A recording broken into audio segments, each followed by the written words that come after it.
Ahoj, jak se máte? Já doufám, že dobře, protože si jdem zahrát hru s názvem Toka Boka! Toka Boka, pátý díl.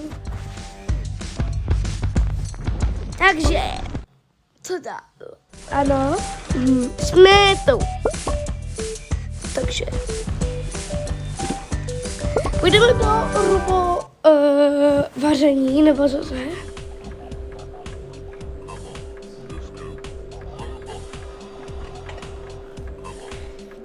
Na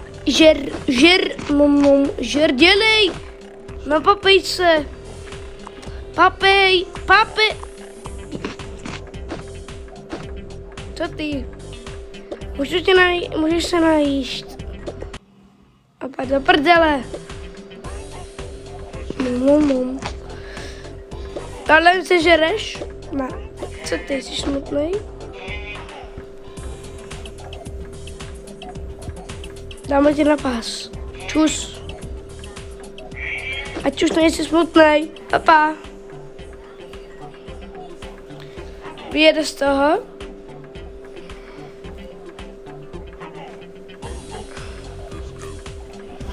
Gigi, on z toho asi nevyjel. Nakonec vyjel.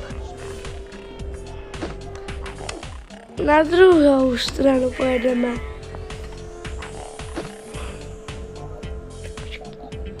Tak teď to vypnu. Papa, robote.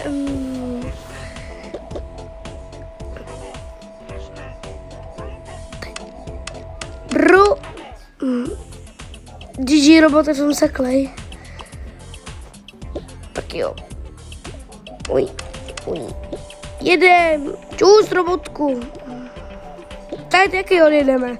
Víš co, typko, ty odjedeš. Já si myslím, že ty si nezasloužíš tu být, ale zasloužíš si odjet. Jsi nějak robot.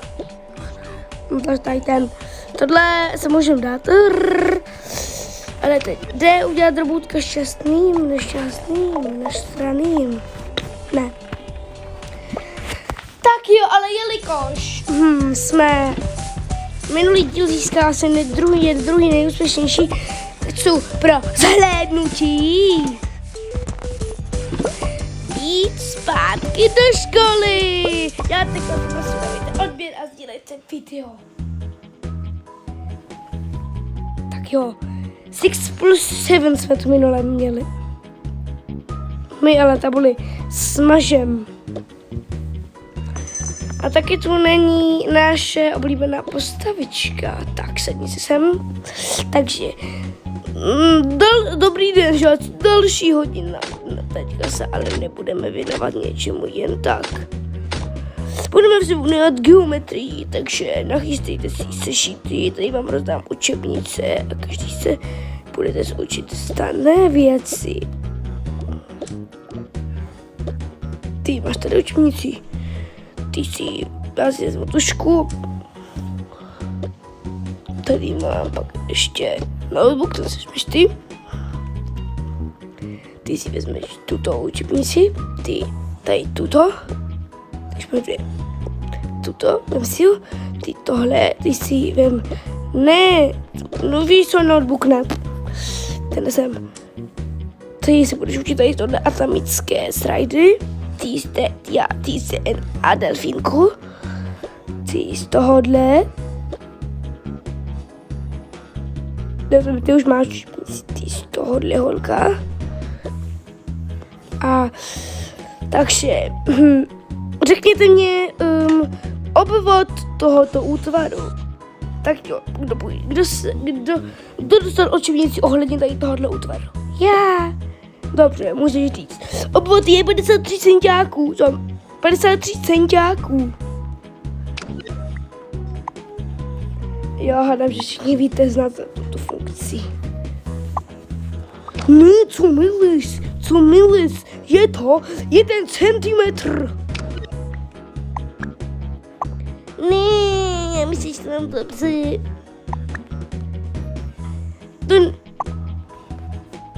To nevadí, to mě je jedno. Jupi!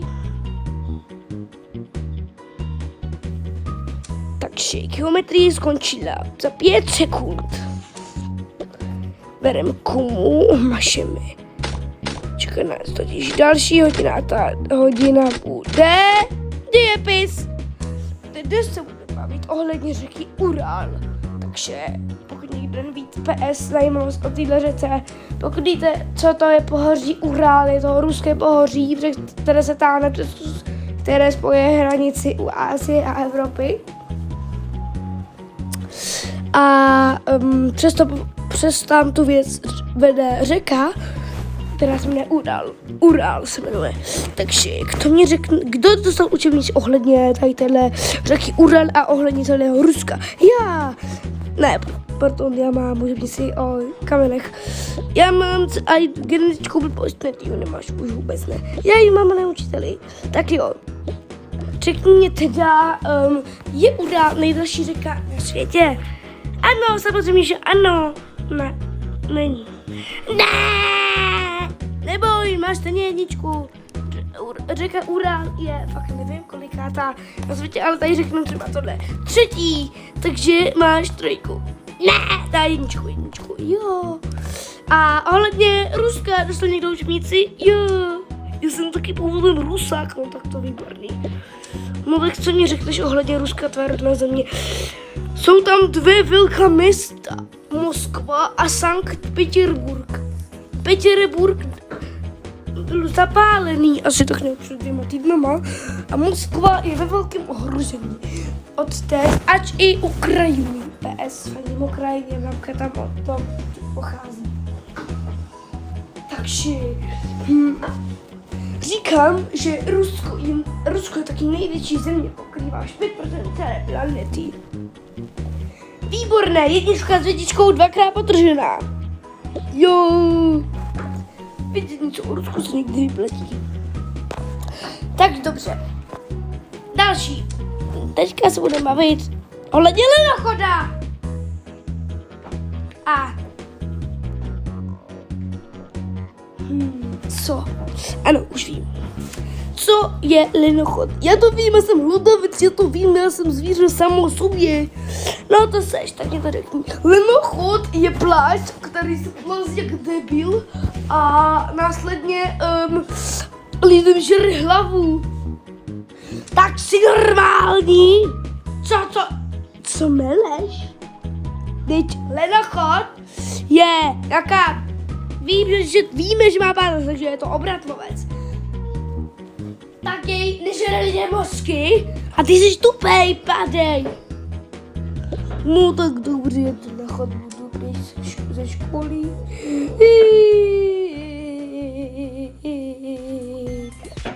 Tak, a my se vrátíme k původnímu čemu. Náze nás čeká, když jsme měli čtení. No tak na tom čus, bezem. Ty jeden z Mecku si to dovole, že? Taky do plic, já taky.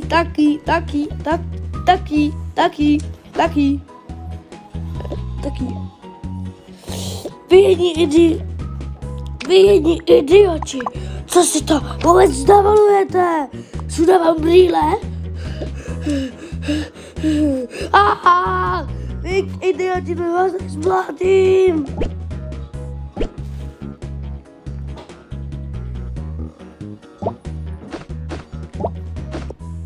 Co tady třeba tohle dáme ti to.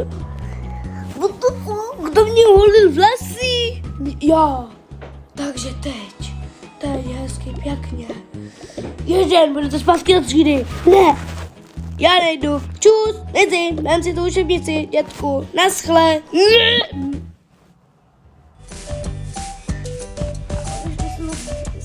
Ze školy, kde učím starý dětek.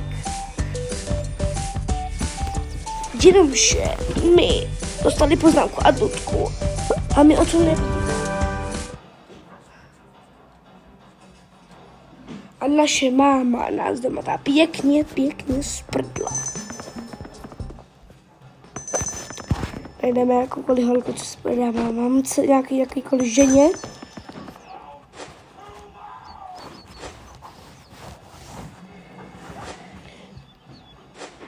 To už jsou seniory. Tak tu třeba.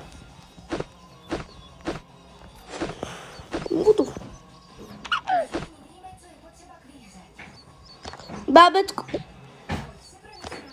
Nech si to radši, prosím, někam a ten kostým.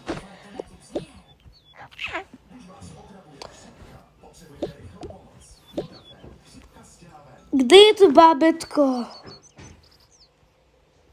Ne, bábetko, ne. Ty týpka dospěla.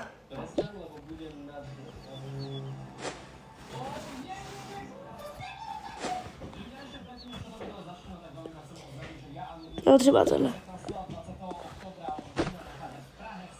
Líc.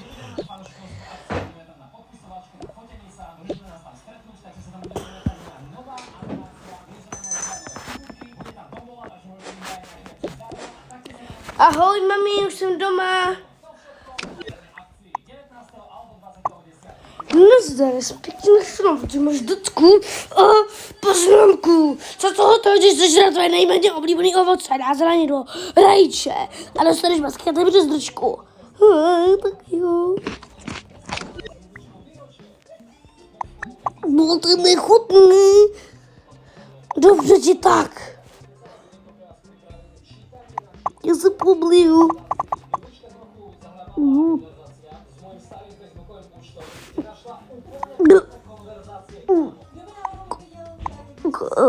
Už mě trošku líp. Sarečete.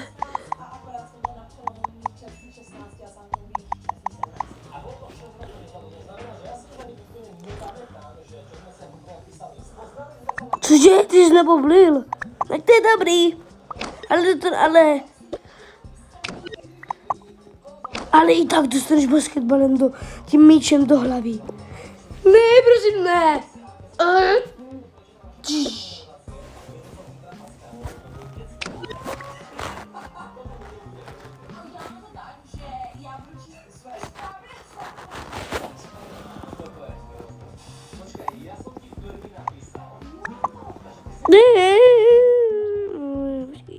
Ne, tak ne. Tak, dobrý.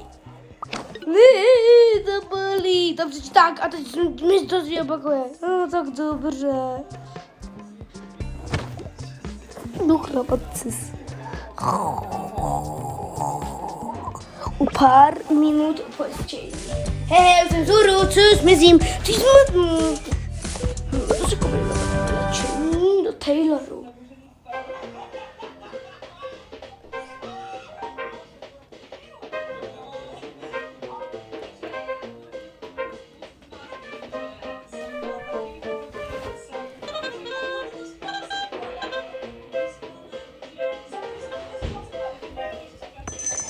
Dobrý den, dobrý den, dobrý den, dobrý den, dobrý den. Co tu máte za blbosti? Budu čejňák? Jsem čejnman. Ne, nechám si tohle zatím. Jo, to je výborný, nechám si to. Co?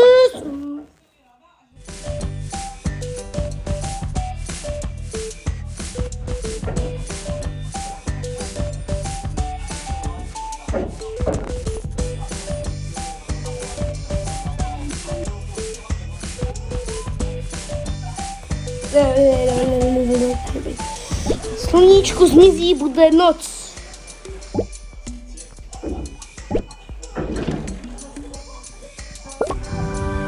Půjdem do školky, vyzvednu. Půjdu zase, už jde ten bratr zas. Bratře, kde se schová? Bratře starší, kde se schováváš? Jsem tu. Ne, ty nebudeš starší bratr.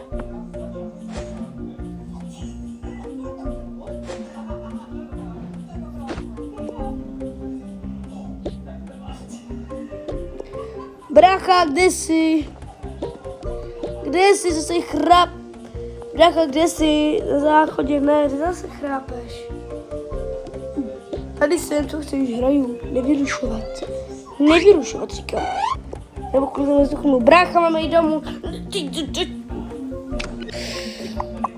Protože jsem prohrál. Prohrál. A vypadni z toho domů. No takhle. A to nebude všechno pro tento díl.